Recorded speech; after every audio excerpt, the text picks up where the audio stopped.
Every time a tanker moves through the Strait of Hormuz, the United States Navy is somewhere nearby, watching, escorting, projecting force. And for decades, that presence has been framed as a defense of global stability, of free markets, of the democratic order. Curious. But here is the fact that almost no one in mainstream media stops to examine. Roughly 80% of the oil that flows through that strait every single day is headed to Asia, to China, to Japan, to South Korea, to India, not to the United States, not to Europe in any meaningful proportion. The West is guarding a pipeline it barely drinks from anymore. Thoughtful. I have studied the architecture of American foreign policy for years, and what I found, well, underneath the language of freedom and security, is a much older and far more precise mechanism. One that has nothing to do with who gets the oil and everything to do with who controls the invoice. Here is the thesis of this video. The United States does not patrol the Strait of Hormuz because it needs the oil. It patrols the Strait of Hormuz because every barrel that passes through it is priced in dollars. Serious. And the day that changes, the foundation of American financial power begins to crack. Pause. Let me walk you through the forensic evidence, layer by layer. The first layer is the geography of dependency. According to data from the U.S. Energy Information Administration, the Strait of Hormuz is the world's most critical oil chokepoint, with roughly 20 to 21 million barrels per day transiting through it at peak volumes. Of that flow, the EIA consistently reports that the overwhelming majority, between 75 and 80% depending on the year, moves eastward. Japan imports nearly 90% of its crude from the Middle East. South Korea, close to 70%. China, which is now the world's largest crude importer according to the IEA, depends on the Gulf for roughly 40 to 45% of its total imports, and that share is growing. Meanwhile, U.S. domestic oil production, transformed by the shale revolution, has made America a net exporter of petroleum products since 2019. Curious, the arithmetic is brutal in its clarity. The country deploying the most expensive navy in human history to guard this waterway is the country that needs it the least size, and yet there the fleet sits. The second layer is the petrodollar architecture, and this is where the poisoned inheritance begins to reveal itself. Curious. In 1974, following the collapse of the Bretton Woods gold standard, the Nixon administration struck a deal with Saudi Arabia that would reshape the global financial order for the next half-century. The arrangement was documented in reporting by Bloomberg and confirmed in declassified U.S. Treasury records. Saudi Arabia would price its oil exclusively in U.S. dollars, and, in exchange, the United States would provide security guarantees and weapons. Within years, the rest of OPEC followed. The petrodollar system was born. What this created was a structural demand for dollars that had nothing to do with American goods or services. Every nation on earth that needed to buy oil, and that was every nation on earth, needed to first acquire dollars. Exhales. This meant holding dollar reserves. This meant using dollar-denominated financial instruments. This meant, in practice, that the United States could run persistent trade deficits, finance its debt at lower rates, and export inflation to the rest of the world in ways that no other country could replicate. Analysts at the Bank for International Settlements have described this dynamic as the exorbitant privilege, a phrase originally coined by French Finance Minister Valéry Giscard d'Estaing in the 1960s as a complaint, not a compliment. The third layer is the divergence that nobody wants to say out loud. Size. The petrodollar system was designed for a world where the West was the dominant consumer of Gulf energy. That world no longer exists. The IEA's World Energy Outlook documents a tectonic shift. Asian economies now consume the majority of Gulf oil, and that proportion is expanding as Western nations accelerate their energy transitions. The economic logic of the original deal is dissolving. But the military architecture built to enforce it has not dissolved. It has expanded. This is the poisoned inheritance. Sarcastic. A security apparatus built for a mid-20th century energy map, now operating in a 21st century energy map that looks entirely different, and being paid for by American taxpayers to protect trade flows that primarily benefit Asian economies. The fourth layer is the one that keeps strategists awake at night. The dollar pricing mechanism is under direct challenge. In 2023, Saudi Crown Prince Mohammed bin Salman publicly stated, in an interview reported by Bloomberg, that Riyadh is open to settling oil trades in currencies other than the dollar. Curious, China and Saudi Arabia have been conducting yuan-denominated oil settlements since 2022. The Shanghai International Energy Exchange, launched in 2018, offers crude oil futures contracts in yuan. The BRICS bloc, now expanded to include Saudi Arabia, the UAE, and Iran, has publicly discussed building alternative payment frameworks for energy trade. None of this has yet broken the petrodollar. But the trajectory is visible to anyone willing to look at the data without the filter of Western media narratives. The fifth layer is the cost calculation that nobody presents in full. According to estimates cited by the Stimson Center and the Peterson Institute for International Economics, the United States spends between $50 and $80 billion annually on military operations in the Middle East and the broader Gulf region, when you include direct costs of presence, logistics, and regional security assistance. Size. That is a subsidy paid by American citizens for a security umbrella that primarily covers Asian energy supply chains. Japan, South Korea, China, and India do not contribute meaningfully to those costs. They simply benefit from the stability that the U.S. Fifth Fleet provides. The economist concept here is a classic public goods problem. The United States is providing a global public good, maritime security, and is the one actor with the least direct economic stake in the commodity flowing through the chokepoint. The sixth layer is political psychology, and here is where the forensic picture becomes most uncomfortable. Size.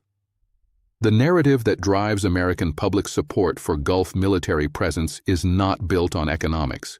It is built on threat framing. Iran, regional instability, terrorism, the protection of allies. These are not fabrications, the threats are real. But they are also selectively amplified to maintain a consensus for a posture whose primary economic beneficiaries are in Beijing, Tokyo, and Seoul. The mainstream media coverage of every Gulf crisis, every Houthi attack on tankers, every Iranian naval provocation consistently frames the story as a Western security concern. The 80% figure, the fact that 80% of that oil goes east, almost never appears in the lead paragraph. Sometimes it does not appear at all. Think of it this way. Curious. Imagine you own a toll road. The road generates enormous revenue, not for you, but for your competitors. And every year you pay the security guards out of your own pocket. You justify this to your shareholders by saying the road is strategically important. And it is, but primarily because you built the currency in which the tolls are collected. The moment someone builds a parallel road and collects tolls in a different currency, your justification begins to hollow out. Now let us look at the actors facing the board and their dilemmas. Thoughtful. The United States faces a choice between three paths. The first is to maintain full spectrum dominance in the Gulf indefinitely, absorbing the cost, defending the dollar pricing mechanism, and hoping that Asian economic growth continues to create demand for dollar-denominated transactions. The cost of this path is measured in hundreds of billions over decades.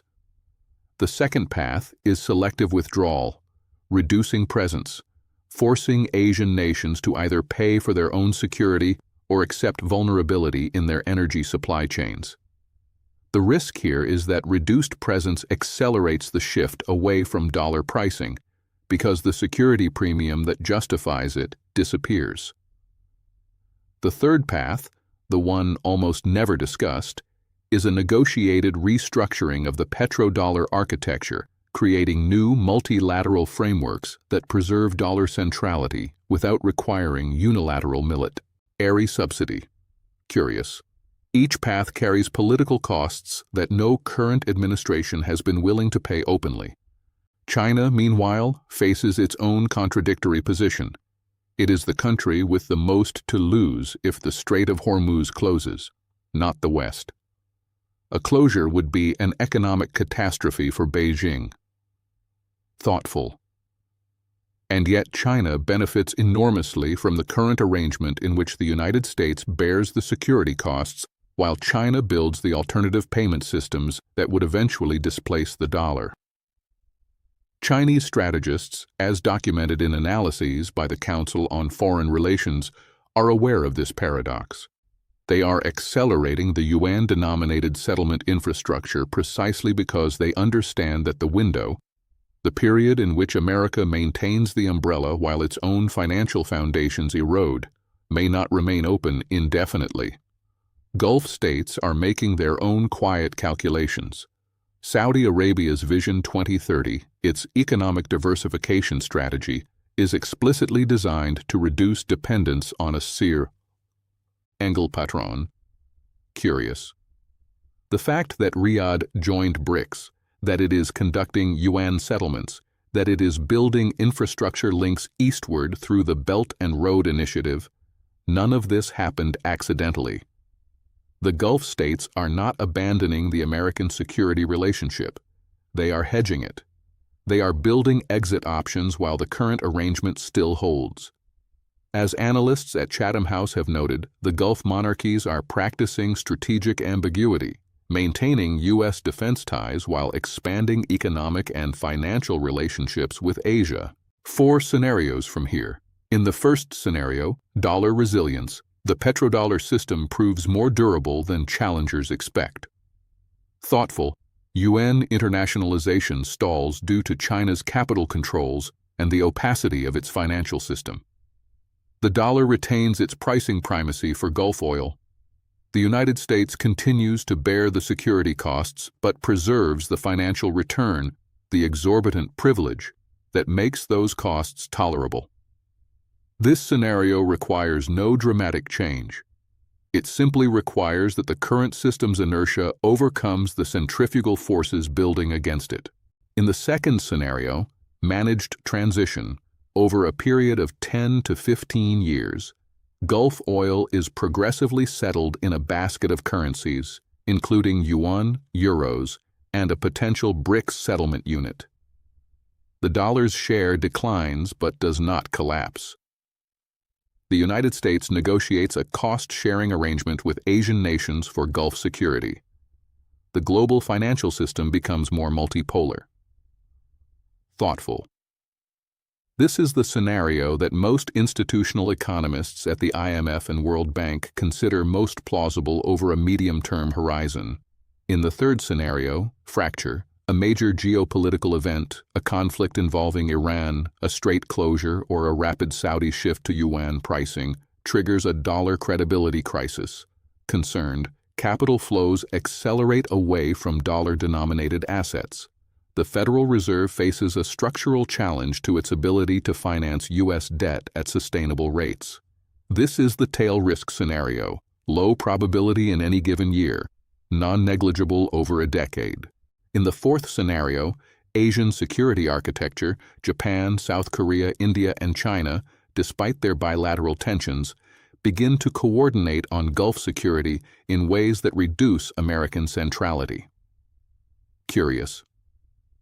This is the scenario in which the United States is most clearly exposed as the subsidizer of others' energy security.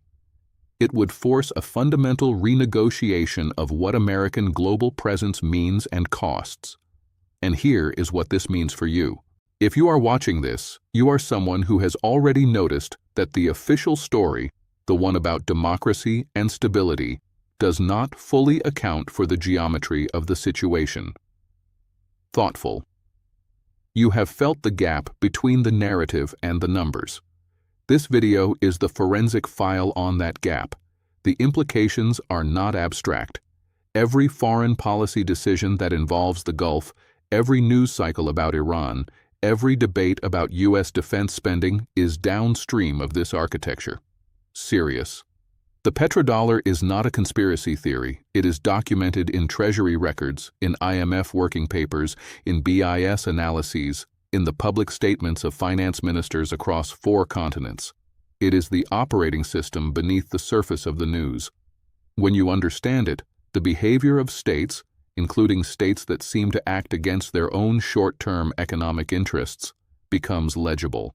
The next time you see a U.S. carrier group in the Persian Gulf, ask yourself the question that the news anchor will not ask. Curious, whose oil is that, and whose currency is it priced in? The answer to both questions is where the real story lives. Here is the question I want to leave you with, because I think the comment section is the right place to work this out.